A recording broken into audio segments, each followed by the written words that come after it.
औज़ बिल्लाहि मिनश शैतानिर रजीम बिस्मिल्लाहिर रहमानिर रहीम। दोस्तों, बचपन में हमने सुना था कि थूक कर चाटना कोई चीज़ होती है, लेकिन उस वक्त हमें समझ नहीं आया था। अब वो बातें कुछ ज़्यादा समझ में आ रही हैं और अब इस चीज़ का एक अमली मुज़ाहरा हमारे सामने आया है बिलावल भुट्टो की हरकतों की वजह से। वीडियो में आगे बढ़ने से पहले अगर आपने मेरा चैनल सब्सक्राइब नहीं किया तो आपसे इल्तमास है कि मेरा चैनल सब्सक्राइब कर लें, और अगर आप फेसबुक पर देख रहे हैं तो मेरे पेज को लाइक कर लें। तो मैं बात कर रहा था थूक कर चाटने की, बिलावल भुट्टो की, जरदारी की।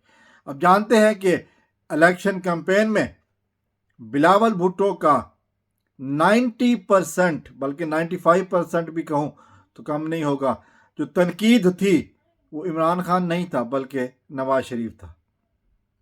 95% जो बिलावल भुट्टो ने तनकीद जो अब अपनी इलेक्शन कैंपेन की है ना, वो नवाज शरीफ के खिलाफ की है।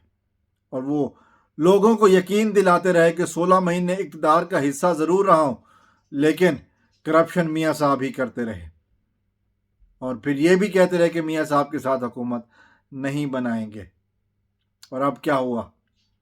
इलेक्शन में तीसरे नंबर पर आई पार्टी के ऊपर वो वक्त भी आया कि हम ये देख रहे थे कि वो पीटीआई वालों से वोट मांगते फिर रहे थे बिलावल साहब। और अब बिलावल साहब की पार्टी तीसरे नंबर पर आई है और इक़्तिदार के लिए अब वो मियाँ साहब के साथ हाथ मिला चुके हैं।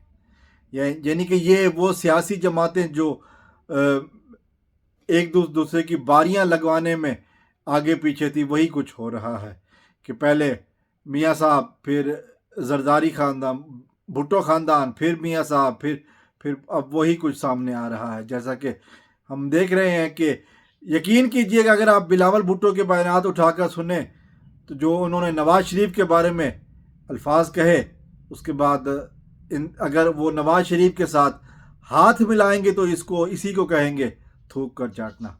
अस्सलाम वालेकुम वरहमतुल्लाह। पाकिस्तान जिंदाबाद।